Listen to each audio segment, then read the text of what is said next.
하나님 말씀은 사도행전 6장 1절부터 7절까지입니다. 사도행전 6장 1절부터 7절까지입니다.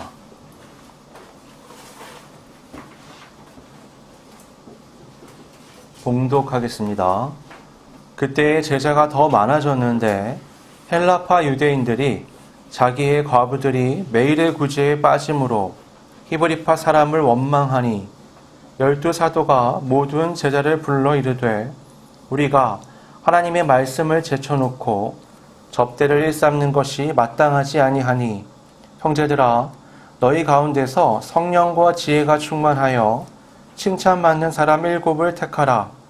우리가 이 일을 그들에게 맡기고 우리는 오로지 기도하는 일과 말씀 사역에 힘쓰리라 하니 온 무리가 이 말을 기뻐하여 믿음과 성령이 충만한 사람 스데반과 또 빌립과 브로고로와 니가노르와 디몬과 바메나와 유대교에 입교했던 안디옥 사람 니골라를 택하여 사도들 앞에 세우니 사도들이 기도하고 그들에게 안수하니라. 하나님의 말씀이 점점 왕성하여 예루살렘에 있는 제자의 수가 더 심히 많아지고 허다한 제사장의 무리도 이 도에 복종하니라. 아멘.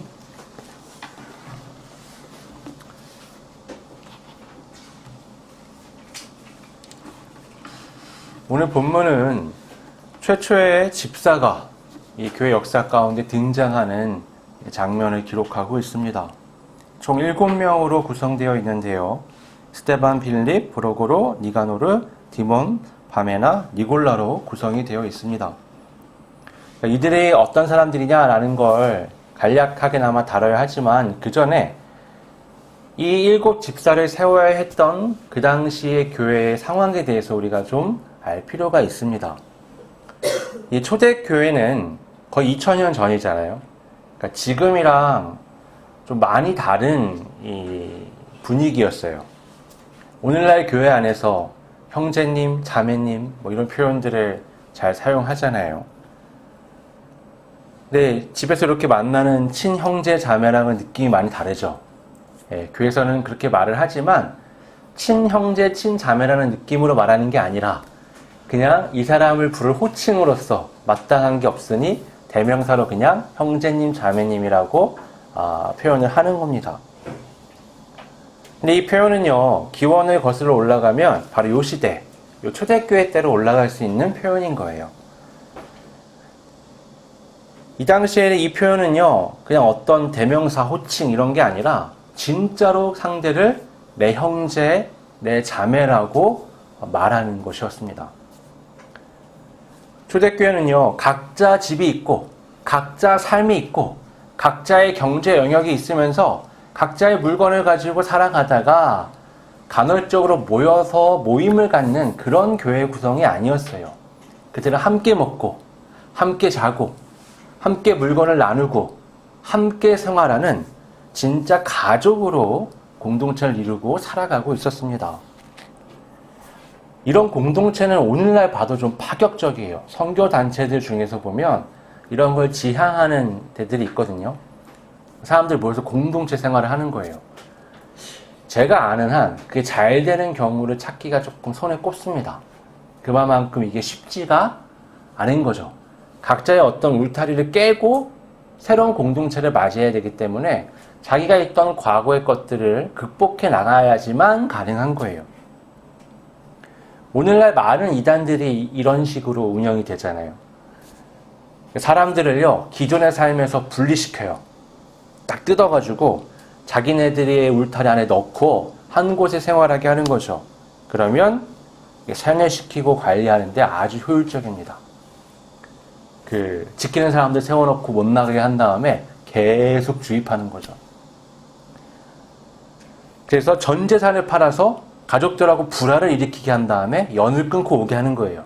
그럼 돌아갈 곳도 없거든요. 이런 식으로 이제 운영이 돼요. 공산주의도 이런 형태를 띠죠. 같이, 내 물건이 없잖아요. 같이 모든 걸 생산하고 같이 나누는 그런 형태를 띠고 있는데 초대교회가 그러면은 이런 사람들과 비슷한 거냐? 아니요. 초대교회는 이단들 또 공산주의랑은 좀 다른 성격을 가집니다. 초대교회는요, 각자가 자발적으로 모인 공동체예요. 그러니까 누군가 강제하고 명령해서 모이게 한 게 아니라는 거죠. 성령의 감동 가운데 되게 자연스럽게 흘러가다 보니 나타난 현상이었던 거예요. 우리도 이따금 성령의 감동 가운데 누군가를 돕고 베풀고 함께하고 섬기는 그런 일들을 할 때가 있거든요. 그런 성령의 역사가 막 폭발적으로 넘쳐 흐르던 그런 곳이 바로 예루살렘 교회였다라고 말할 수 있습니다. 그러니까 선교단체들이 이게 잘 안 됐던 이유는 이게 강제적이기 때문에 그랬던 거예요. 초대교회는 굉장히 자발적이에요. 바나바의 경우를 들어서 보면 우리가 그 과정이 어땠을지 상상해 볼 수 있죠. 누가 시키지 않아도 그는 자기 재산을 팔아서 사도들 앞에 내어놓고 자기 이름은 나타나지 않는 가운데 그걸로 가난한 사람들에게 공급을 하는 겁니다. 예루살렘 교회는요, 가난한 사람들이 되게 많았어요. 그 당시에 이제 기근이 좀 심해서 예루살렘의 상황이 좋지 않았던 것도 있지만 교회 안에 과부들이 많이 있었습니다. 그 당시에 과부는 고아와 함께 사회에서 경제력이 없는 사람으로 알려져 있어요. 경제 활동이 보통 남자들을 통해서 이루어졌고요. 그 상속도 남자에서 남자로 이어집니다. 그러니까 아버지의 재산을 아버지가 죽으면 아들한테 물려주는 식인 거예요. 그럼 엄마 입장에서 어떠냐면 남편이 죽으면 자기 큰 아들이 상속을 받으니까 큰 아들과 함께 사는 거예요. 근데 문제는 뭐냐면 남편이 죽었는데 아들이 없거나 아들도 죽은 거예요. 뭐 아무것도 없잖아요. 그럼 이 재산이 어떻게 되냐? 여자에게 남는 게 아니라 남편의 형제한테 가버려요. 이 형제가 거절해서 이 여자에게 주지 않는 한 간단 말이에요. 그러면 이 여자에 대한 생활을 책임져 줘야 되는데 책임을 안 지는 경우가 생기는 거예요. 그럼 이 여자들은 어떻게 돼요? 하루아침에 과부가 된 것도 서러운데 경제력 자체를 아예 잃어버린 거예요. 그런데 오늘 본문을 보면 교회 안에 과부들이 두 부류로 나눠진다고 해요. 하나는 헬라파 유대인, 다른 하나는 히브리파 유대인. 이 히브리라고 하면요, 이스라엘 땅에서 태어나서 쭉 살았던 사람들을 얘기하는 거고요. 헬라는 그리스를 뜻하는데 로마가 다스리는 대부분의 지역이 헬라어가 공용어였거든요. 헬란 말을 사용하는 지역에서 온 사람들을 헬라파 유대인이라고 불렀던 겁니다. 그 당시에 유행이 뭐였냐면 그 디아스포라 유대인이라고 해서 흩어져 사는 유대인들이 나이가 들면 이스라엘로 오는 거예요. 노년에. 그 두 부부가 같이 올 거 아니에요? 와서 살다가 거기에 묻히는 거죠. 이스라엘 땅에. 특히 예루살렘 근처에. 그게 그들의 바람인 거예요. 죽을 때가 되면. 근데 문제는 남편이 먼저 죽어요. 그럼 이 여자도 어떻게 돼요? 또 과부가 되는 거죠. 되게 많은 거예요. 히브리 사람이든 헬라파든 다 유대인들이 과부들이 많이 생겨나는 거죠. 근데 교회 안에 이 히브리파 유대인들은 거의 헬란 말을 못했어요. 히브리 말만 하는 거예요. 헬라파 유대인들은 거의 헬라어만 사용을 했었거든요. 히브리어를 하긴 하지만 그러니까 헬라어가 익숙한 거죠. 이렇게 한 교회 안에 같이 묶어놓으니까 자연히 파벌이 형성되는 겁니다. 사용하는 언어를 따라서 바벨탑 떠올려 보시면 돼요. 자연스럽게 언어를 따라서 파벌이 형성돼요. 예루살렘 교회는 누가 의도해서 조직적으로 만든 공동체가 아니잖아요. 그러다 보니까 사람이 그냥 흘러가는 대로 모였고 그때그때 일어나는 문제들을 해결하는 식으로 주먹구구식으로 운영이 되고 있었어요. 근데 사람들이 갑자기 폭발적으로 늘어난 거죠. 원래 구제사역은 뭐 그렇게 어려운 게 아니었습니다. 복음을 전하다 보면 들어오는 사람 중에서 경제력 없는 사람들이 있는 거예요. 그럼 사도 중에서 몇 명이 맡아서 그 사람들이 챙겨주는 식이었던 거죠. 들어오는 헌금을 가지고. 그런데 갑자기 사람이 엄청나게 많아진 거예요. 그러다 보니까 이 구제하는 일이 좀 복잡해지고 너무 많다 보니까 손이 안 가는 사람까지 생겨나는 거예요. 그러니까 이 문제는 누군가 뭘 잘못해서 일어난 문제가 아니라 구조적으로 일어날 수밖에 없는 문제가 일어난 겁니다. 그런데 이 헬라파 유대인들이 그 매일의 구제에서 빠지게 되는 경우가 생겨난 거예요. 문제는 이 사람들이 그렇게 빠지면 이 구제 사역을 담당하고 있었던 사도들에게 찾아가서 나 빠졌다, 잘 챙겨달라고 얘기하면 되는데 히브리파 유대인들을 원망하기 시작하는 겁니다. 되게 이상하죠. 아니 문제의 원인이 되는데 찾아가서 얘기하면 되잖아요. 근데 그게 아니라 원망을 하는 거예요. 여러분 광야를 지나던 이스라엘 백성들을 잘 생각해 보세요. 배고프고 목마르고 고통이 따르는 거 심각한 문제죠.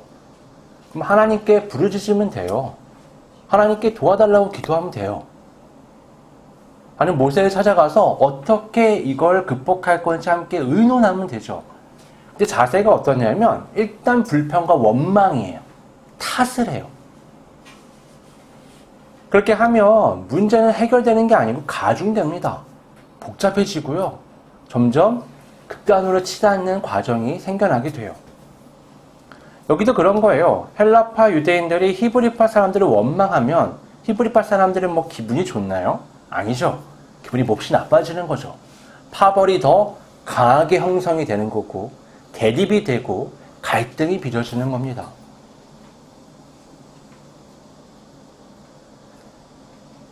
사도들은요, 이 문제가 어떤 건지 정확하게 핵심을 꿰뚫어 보고 있었어요.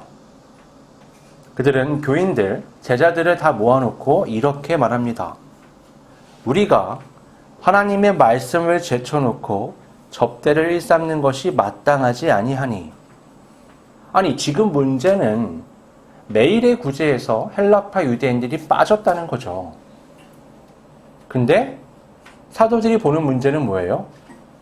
그것보다는 이 일 때문에 우리가 말씀과 기도에 집중하지 못하고 있다는 건 심각한 문제야 라고 말을 하는 겁니다. 그러니까 구제가 잘 되냐 안 되냐의 문제로 이걸 보는 게 아니에요.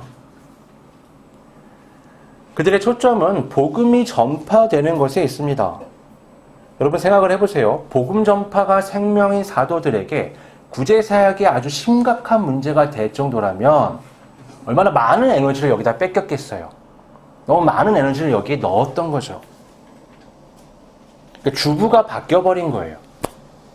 하지만 그렇다고 해서 이 일이 그렇게 소홀하게 여기거나 생략할 수 있는 일이었느냐? 아니요, 그렇지 않아요. 당장 내 손에 빵이 없는데, 밥이 없는데 말씀을 들을 수가 없는 거예요. 불가능해요. 최소한의 일용할 양식을 채워주면서 말씀을 가르쳐야죠. 이건 이거대로 잘 해야만 하는 겁니다. 그러나 우선적으로는 복음을 전파하는 게 더 핵심이 되어야 되는 거죠. 그래서 사도들은 새로운 리더들을 선출하기로 합니다. 그들은 사도는 아니지만 교회에서 뽑힌 리더들로서 구제와 관련된 일을 전적으로 책임지게 될 바로 그런 사람들이죠. 사도들은 조건에 대해서 이렇게 말합니다. 형제들아, 너희 가운데서 성령과 지혜가 충만하여 칭찬받는 사람 7을 택하라. 우리가 이 일을 그들에게 맡기고. 여기서 우리가 숫자 7을 좀 생각해 볼 필요가 있어요. 7이라는 숫자가 상징적이기도 하지만 여러분 사도가 12명이잖아요. 12명 중에 7명이 이 일을 감당했어야 됐을 정도잖아요. 그러니까 이 전적으로 맡을 사람 7이 필요하다면 사도들이 얼마나 이 일에 달라붙어서 이 일을 했었는지 우리가 생각해 볼 수 있는 거죠. 사도들이 뽑은 조건을 보면 두 가지죠. 성령과 지혜가 충만한 사람, 그래서 칭찬받는 사람을 뽑으라는 거예요. 여러분 이게 교회가 일꾼을 세우는 조건입니다. 밖에서 무슨 일을 하는 사람인지, 수입이 얼마인지, 신앙 연수가 어떤지, 무슨 일들을 해서 봉사를 했었는지 뭐 그런 건 중요하지가 않아요. 교회 일꾼의 첫 번째 조건은 성령이 충만한 겁니다. 성령이 충만한 건 어떤 의미일까요? 막 얼굴이 해같이 맨날 밝은 사람일까요? 병원에 가셔야 돼요. 그게 정상적인 상태가 아니에요. 뭔가 안에 심각한 문제가 있는 겁니다. 막 치유와 이적, 막 역사가 일어나는 막 그런 능력을 가진 사람은, 그런 은사가 활발히 일어나면 성령이 충만한 걸까요? 성경이 말씀하는 성령의 충만함은 인간적인 나 중심의 기존의 삶을 탈피해서 하나님의 말씀을 따르는 온전한 삶으로 아주 많이 전환된 사람들을 성령 충만한 사람이라고 말합니다. 성령의 열매라는 걸 보면 사랑, 희락, 화평, 오래 참음, 온유, 양선, 자비, 충성, 절제 뭐 이런 거잖아요. 이게 다 인격의 성숙함과 맞물려 있는 것들입니다. 성령의 열매를 9가지라고 얘기를 하는데 아니에요. 열매는 한 가지예요. 그러니까 사과를 우리가 설명할 때 그러잖아요. 사과는 빨갛다, 단단하다, 아삭거린다, 달콤하다, 새콤하다 뭐 이렇게 말할 수 있는 것처럼 성령의 열매는 하나인데 그 성령의 열매의 특징이 이렇게 9가지로 나타난다는 걸 얘기하는 것뿐이에요. 그러니까 나는 사랑의 열매는 있는 것 같은데 절제는 안 되는 것 같아. 이런 건 없는 거예요. 그냥 없는 거지. 뭐는 되고 뭐는 안 되고 이런 게 아니라 그냥 내 안에 성령의 열매가 잘 안 맺히는 것뿐이에요. 성령의 열매는 뭐는 되고 뭐는 안 되는 식으로 나타나지 않습니다. 성령의 역사는 전인격적으로 나타나요. 사람의 전체적인 게 한 번에 같이 바뀌는 거예요. 부분적으로 어느 부분은 확 바뀌었는데 어느 부분은 쓴뿌리다 그러면서 남아있고 그런 게 아니라고요. 성령의 역사는 전인격적인 아주 근원에서부터 사람을 바꿔나가는 놀라운 역사입니다. 그래서 성령이 충만하다는 것은 그 사람이 온전하게 변화가 되는 삶을 통해서 하나님의 말씀에 따라서 충실하게 살고 있다는 걸 의미하는 겁니다. 그럼 지혜가 충만하다는 건 어떤 걸까요? 여러분, 지혜는 하나님의 영역입니다. 지혜는 하나님에게로부터 오는 거예요. 솔로몬이 지혜의 왕으로 불렸던 부분들을 보면 이 세상에서 사람들이 상상하지 못하던 사람들이 문제 해결을 위해서 지혜가 필요한데 전에는 생각하지 못했던 하나님의 놀라운 지혜로 무언가를 해냈기 때문에 사람들이 찬양했던 겁니다. 마찬가지로 교회 안에는 수많은 문제가 일어나는데 이건 세상의 방식, 법, 윤리, 세상의 어떤 상식을 가지고 해결할 수 있는 게 아니에요. 교회 안에는 문제는 그보다 더 높은 수준의 하나님의 지혜로 문제를 해결할 필요가 있는 겁니다. 그래서 이렇게 성령의 충만함과 지혜가 있는 사람들은 교회 안에서 칭찬받게 되어 있어요. 여러분, 칭찬의 이유가 저 사람 멋있어, 저 사람 참 똑똑해, 저 사람 돈이 많아, 저 사람 하는 일이 대단해, 이런 게 아니라요. 칭찬의 포커스를 딱 맞춰주죠. 성령의 충만함과 그 사람이 지혜가 있느냐라는 걸 내가 보고 칭찬받는 사람, 그 중에 나은 사람 7을 택해봐라 라고 얘기하는 겁니다. 그러니까 교회 안에서 목사를 비롯해 몇몇 사람이 좋다고 해서 세우는 그런 게 아니고요. 모든 공동체가 인정할 만큼 성령 충만함과 지혜가 충만한 사람을 세웠던 겁니다. 그래야 공동체를 리드해 가는데 문제가 생기지 않을 수 있는 거예요. 그렇게 성령 충만과 지혜 충만해서 칭찬받는 사람으로 세워진 게 스데반을 비롯한 7명의 집사였습니다. 이들의 면면은 이어지는 사도행전의 말씀을 통해서 우리가 확인할 수 있어요. 스데반은 누구죠? 우리가 잘 아는 최초의 순교자죠. 빌립은 누구죠? 복음을 예루살렘을 떠나서 이방 세계로 확장시키는 가교 역할을 했던 사람이에요. 그러니까 이 사람들이 단순히 구제를 하던 사람들이 아니라 이 사람들은 성령의 충만한 가운데 복음 전파의 역사도 함께 하던 사람, 그 일도 해낼 수 있는 사람들이었던 거죠. 중요한 부분 중에 하나는 그들이 히브리파 유대인들이 아니었다는 겁니다. 그 7명의 집사의 이름을 잘 보면 다 헬라식으로 되어 있어요. 다시 말해서 그들 전원은 헬라파 유대인들입니다. 사도들은 그러면 어떤 사람들이냐? 사도들은 굳이 나누자면 히브리파 유대인들로만 구성이 되어 있었어요. 예루살렘이 아니라 그 이스라엘 땅에서 나고 자란 사람들이란 말이죠. 그러니까 교회 안에서 이 구제 사역이 문제가 됐을 때 헬라파 유대인들이 파벌을 형성해 가면서 히브리파를 원망했던 건 이유가 있는 겁니다. 사도들이 다 히브리파 사람들인 거예요. 그러니까 그런 의심을 하게 되죠. 저것들이 다 히브리파 사람들이니까 저것들만 챙겨주고 우리는 소외시키는구나. 막 이런 원망을 하게 되는 거예요. 사도들은 사실 그런 생각은 안 갖고 있거든요. 이 구조적인 문제를 해결하기 위해서 균형을 맞춥니다. 집사 7은 다 헬라파 유대인들로 세우는 거예요. 이렇게 되면 이 교회 공동체 안에 리더들의 균형이 맞춰지죠. 여러분 세상 같으면 이렇게 안 하죠. 우리 히브리파가 줄어드네? 야, 그런 게 어딨어. 반반씩 뽑아. 4명, 8명으로 해. 이런 게 아니라 전적으로 헬라파 유대인들만 세워서 균형의 추를 맞추는 겁니다. 그리고 그들에게 기도하고 안수함으로써 역할을 맡기죠. 그러면서 4절에 사도들은 이렇게 말합니다. 우리는 오로지 기도하는 일과 말씀 사역에 힘쓰리라. 사도들은 자신들이 기도와 말씀에 힘쓰겠다고 말해요. 이거 묶어서 표현을 하죠. 기도와 말씀을 분리하지 않습니다. 이들의 목표는 뭐예요? 복음 전파죠.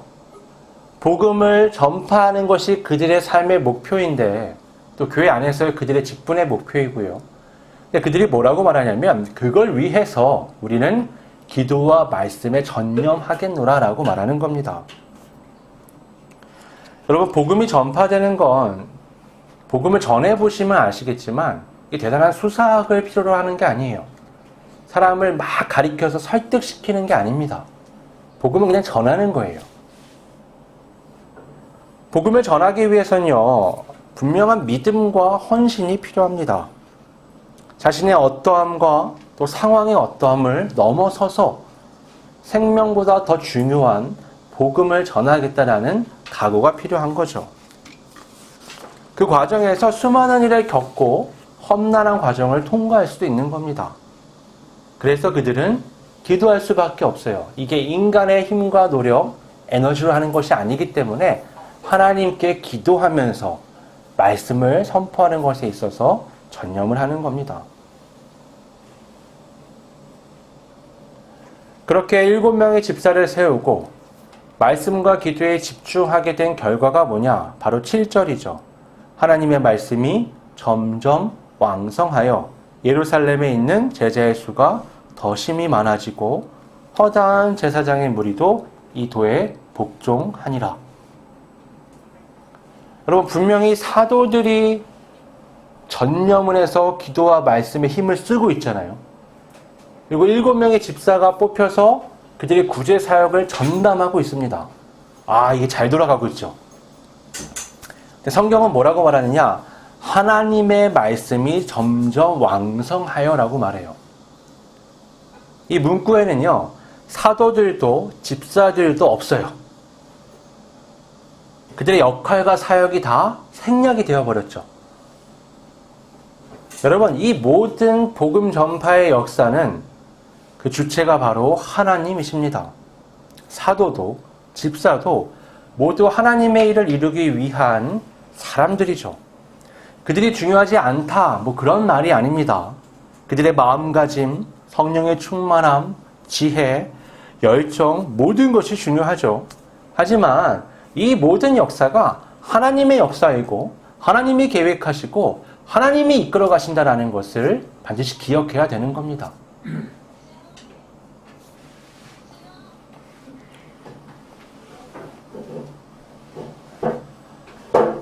아나니아와 삽비라가 심판을 받은 이유는 그들이 교회를 이용해서 제자들의 영광을 취하려고 했기 때문입니다.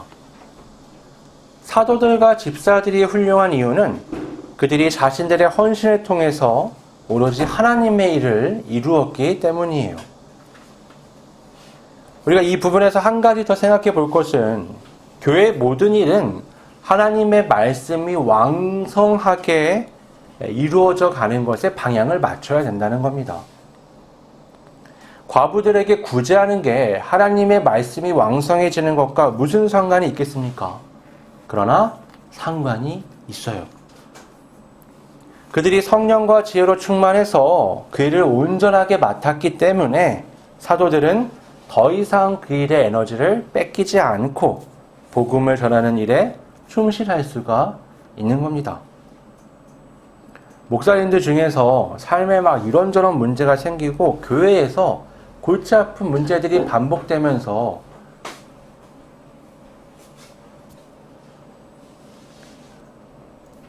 말씀을 선포하는 것에 마음을 쏟지 못하는 경우들이 생겨나요.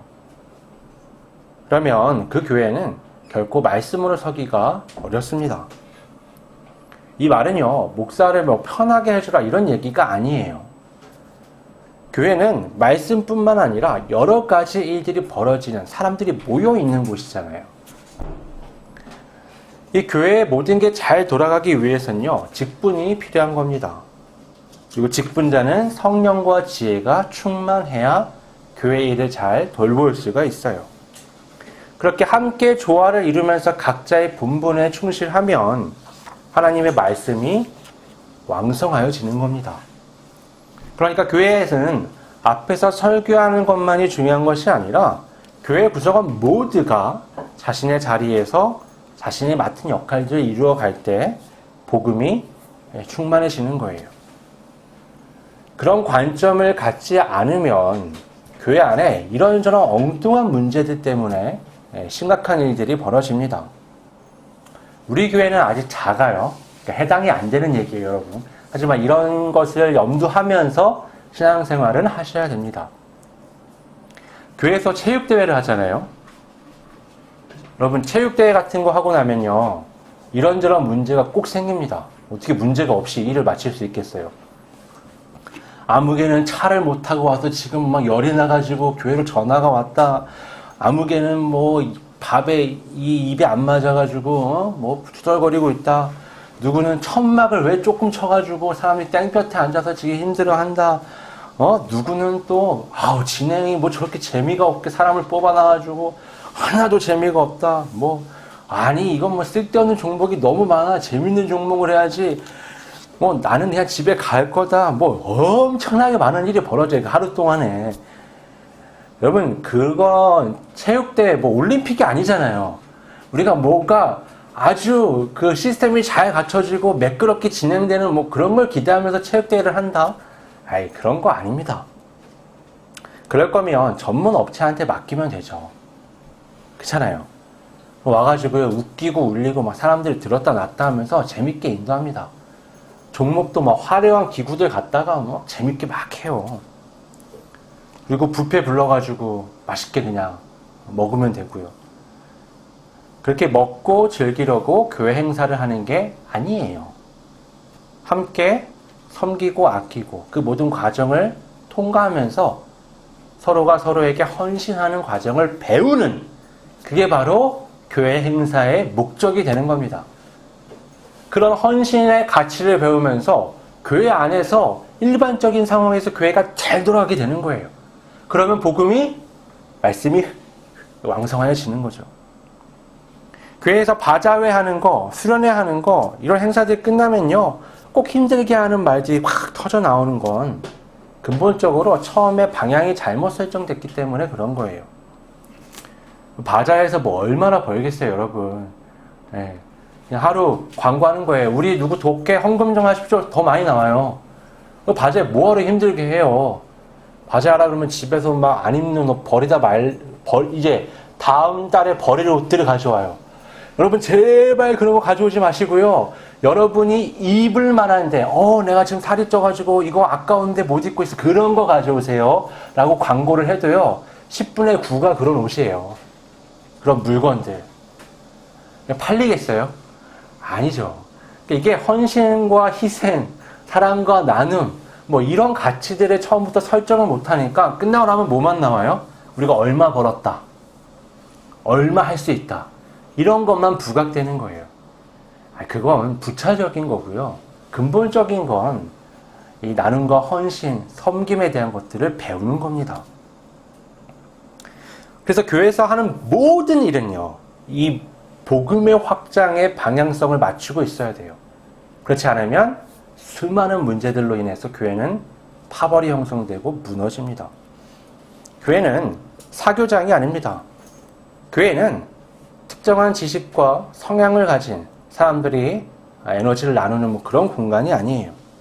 교회는 하나님의 말씀에서 시작을 해서 하나님의 말씀으로 끝나는 복음의 확장을 위한 공동체입니다. 각자가 하나님의 말씀에 초점을 맞춰서 살아가지 않으면 교회 공동체도 결코 하나님의 말씀에 초점이 맞춰진 일을 할 수가 없어요. 반대로 교회 구성원이 하나님의 말씀에 초점을 맞춰서 살아가고 또 공동체를 이룬다면 그 공동체는 자연스럽게 우리의 근원 되시는 하나님께서 이끌어 가시며 말씀을 흥왕하게 하는, 왕성하게 하는 그런 공동체가 될 수밖에 없습니다. 이건 우리 일이 아니라 하나님의 일이기 때문에 그런 거예요. 하나님의 소원이잖아요. 말씀이 왕성해져 가면서 사람들에게 복음이 전파되고 삶을 바꿔나가는 것, 천국을 이 땅 가운데 끌어오는 것, 그 통로가 바로 교회가 되는 겁니다. 하나님의 말씀이 왕성하는 각자, 또 우리가 되시기를 바랍니다. 기도하겠습니다.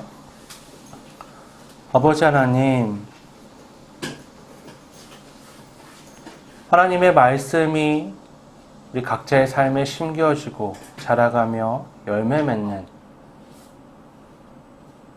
또 우리 공동체를 통해서 말씀이 계속해서 확장되는 그 목적이 없는 삶은 인간적인 것들로 채워지고 문제가 발생하며 어려움이 생긴다는 걸 우리가 오늘 말씀을 통해서 확인하였습니다.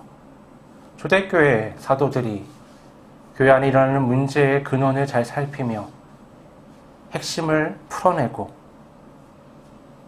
하나님 앞에서 그들의 헌신과 양보를 통해 말씀이 왕성하여졌던 것처럼 우리도 우리 각자의 삶에서 또 이 교회 공동체를 통해서 다른 그 어떤 문제가 아닌 하나님의 말씀이 왕성하여지고 확장되는 바로 그 부분에 초점을 맞추며 살아가며 하나님의 나라를 이 땅 가운데 끌어오는, 또 이 땅 가운데 확장시키는 놀라운 개인, 놀라운 공동체가 될 수 있도록 성령님 이끌어 주옵소서. 거룩하신 예수님의 이름으로 기도드립니다. 아멘.